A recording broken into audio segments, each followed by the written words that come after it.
Throughout the histories of Arda, there have been untold champions of the powers of the good, as well as many that sought the darkness of the shadow. In our previous video, we dug into the archives to discover the mouth of Sauron, a corrupted man who clung to the heel of Sauron, becoming one of his greatest servants. There are many beings in Arda who truly sought the light throughout the ages, and one such being is Glorfindel. The one with the golden hair, Glorfindel, is truly one of the finest elves across the ages, playing a vital role in the events that took place throughout Middle-earth. Greetings all, I'm your guide, the Archivist. Today I will dive into the life of Glorfindel, his downfall, and ultimately his return to the world in the climax of the Third Age and beyond. Appearance and origins.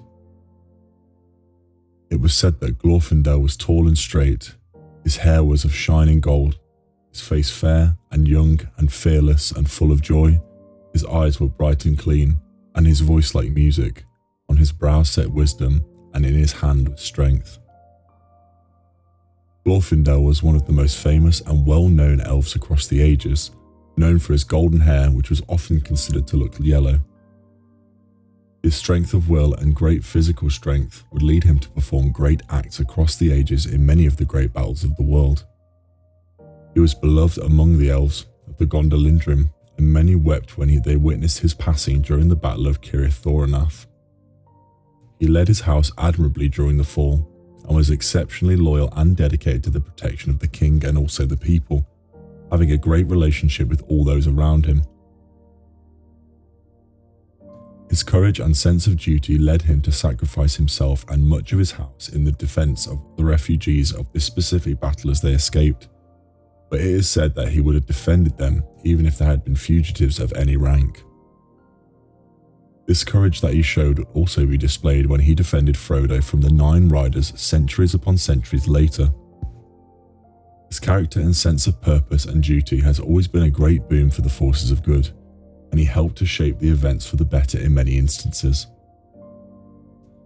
The archives show that his origins are said to be that of a house of princes and one of the noble houses of Gondolin. His golden hair has always suggested that he would likely be one of the Noldorin Vanyarin bloodline, in a similar vein to Galadriel or Finrod. He does however also show incredible loyalty to the House of Turgon, despite them having dark hair, and this may suggest that he also has a relation in this area as well. In the archive, The Complete Guide to Middle-earth, it's suggested that Glorfindel is in fact a member of the House of Finarfin. The archives also hold the passage, "Suddenly into view below came a white horse, gleaming in the shadows, running swiftly. In the dusk its headstall flickered and flashed, as if it was studded with gems like living stars. The rider's cloak streamed behind him, and his hood was thrown back. His golden hair flowed shimmering in the wind of his speed. It appeared that white light was shining through the form and the raiment of the rider, as if though through a thin veil." Glorfindel's grace is often mentioned. Powers. It's already mentioned Glorfindel was an extremely capable elf, with great physical power and endurance as well as an extremely keen mind. He was able to face the Lieutenant of Gothmog, the Balrog Lord Thorngorfin, and survive for a time whilst others escaped. He chose to use an elven sword and a small elven dagger, both forged in Gondolin. It is said that the dirk was lost during the Fall of Gondolin and could even be the very one that Bilbo Baggins finds in the Troll's lair and renames Sting later on. When Glorfindel is re-embodied and returns to Middle-earth during the Third Age to aid the Fellowship in their fight against Sauron, Manwë gives Glorfindel powers rivaling that of a Maiar, making him beyond that of a regular elf. He was considered upon his return to Rivendell to be one of the most powerful elves by some margin in the region, and has an almost angelic-like presence and aura, even giving the Black Riders reason to flee at his mere appearance to them. His powers are also shown when he tends to Frodo's wounds in the books, having clear knowledge of healing and medicine. Early origin and First Age. It is known to the archives that Glorfindel was born in Tirion sometime during the noontide of Valinor, and as was previously mentioned, was descended from a house of princes. It is also known that during his early years, he followed the house of Fingolfin during the flight of the Noldor, but he would play no part in the kinslaying Alqualde hereafter, instead likely being elsewhere during this time.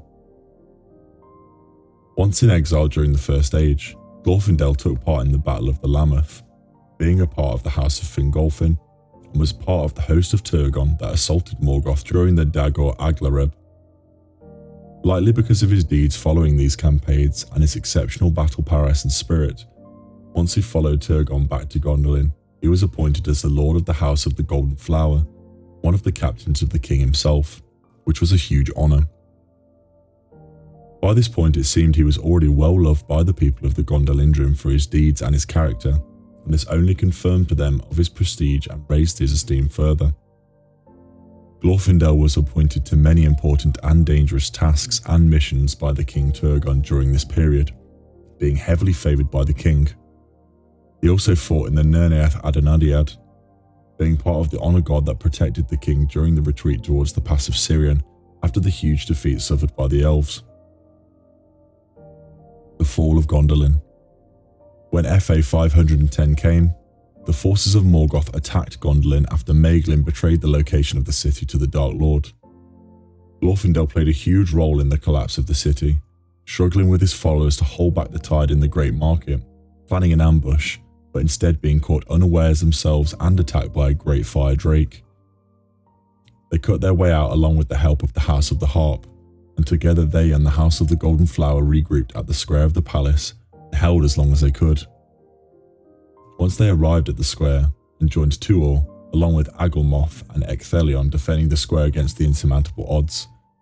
Ecthelion's legendary fight with Gothmog, Lord of the Balrogs, took place here, where they were both slain after plunging into the fountain together, but not before the King Turgon was also slain. Seeing no way to win, the Gondolindrium escaped through the Idril secret way, whilst Glorfindel nobly defended their rear whilst they sought safety. They continued to flee through Cirith and Thoronath, till a second Balrog, presumably Longorthin, the second Balrog Lord, came upon the refugees and moved to slaughter them outright as they fled. Glorfindel leapt forward to face the demonic creature whilst his followers watched in disbelief from afar. Glorfindel fought valiantly, defending off the feral attack of the ancient creature, hewing its iron helm in two before piercing its belly with a sword. The creature fell back off the cliff, but at the last moment grabbed Glorfindel's golden hair and dragged him to his death over the edge. Glorfindel's body was later borne up by Thorondor, King of the Eagles, who flew down into the abyss to rescue Glorfindel's broken body, returning it to his people who buried him high in the cliffs of the mountains that surrounded Gondolin. After this moment, it was stated that yellow flowers grew on his death mount. Despite the lack of life there, life's testament to the great warrior's sacrifice. The Second Age. After Glorfindel's death, his spirit departed to the Hall of Mandos, where many go after their mortal body dies, and he dwelt there for a time during the time between his death in the First Age and the Second Age. However, due to his incredibly heroic action in saving many lives of elves, he was re-embodied by Manwë and resided in Valinor for a time, recounting events and preparing for another role in Middle-earth. A long time beyond this, in SA 1600, Manwë sent Glorfindel back to Middle-earth on behalf of the Valinor as an emissary to help influence events for the future, as well as giving him powers that would allow him to rival that of a Maiar, including foresight, healing wisdom, and an angelic presence. The Third Age. Glorfindel returned to Middle-earth at some point during the Third Age. It's likely that he resided in Lindum for a time with the other noble elves, such as Gil-galad, Círdan, and Elrond, descendants of Tuor and Idril which he likely would have felt a kinship towards.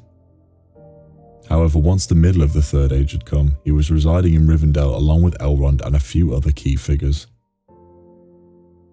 Glorfindel also played a role at the Battle of Fornost according to the archives, turning the tide against the Witch King, whilst also foretelling the ultimate fate of the evil creature. Once the battle was finished and the Witch King had fled, Glorfindel predicted that no mortal man would ever destroy the Witch King, and this eventually came to pass in the Third Age, when Eowyn of Rohan, a woman, and Meriadoc Brandybuck, a hobbit, would slay the Witch King with each other's help. The War of the Ring. Perhaps Glorfindel's most significant role to play in history was during the War of the Ring, when he was sent by Elrond in TA 3018 to search for Frodo Baggins and his company. He attacked and drove off Nazgul at the last bridge, even hunting them for a time. He found and led the company during the books for some time, only stopping to allow the hobbits a small amount of rest. When the Nazgul approached again, Glorfindel put Frodo on his white horse Asfaloth and bade the horse take Frodo to Rivendell. Asfaloth outran the black horses of the Nazgul and crossed the ford of Brien, leading to Rivendell, which then swept the Nazgul away with an enchanted torrent. Frodo is weak and close to death at this point after being stabbed with the Morgul knife of the Witch King. Glorfindel then led the company to safety at Rivendell, where they would be able to see to Frodo's wounds effectively. This sequence of events would ultimately define the entirety of the War of the Ring, Frodo taking the ring to Mordor in the end. At the Council of Elrond that happens there after this sequence of events, Glorfindel took part, sitting in a position of honour alongside Elrond and Gandalf at the meeting. He actually passed the suggestion that the One Ring should be sent to Tom Bombadil or cast into the sea, but Gandalf quickly retorted that the ring would have resurfaced eventually, as it had done in the past. Glorfindel could also have been a part of the Fellowship. They believed his power would not be suited to the mission and would only draw attention to the covert mission that they had planned. After the war.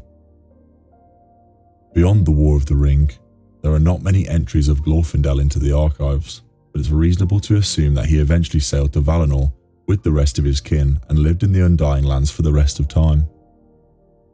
Before this event, however, Glorfindel, along with Erestor and the Sons of Elrond, came to Gondor to witness the wedding of Aragorn and Arwen, which would have been a great period of happiness but also a tragedy for the Undying Elves. Glorfindel is not actually included in the Lord of the Rings film adaptations, but he actually played a role in many of the key sequences of events that led to the ultimate victory of the light. And so I have now covered the content for this video, but if there's anything that has been missed, please share them in the comments down below. If you enjoyed this content, please remember to like the subscribe and like waystones down below. Na Luego Vanadvan. Until we meet again.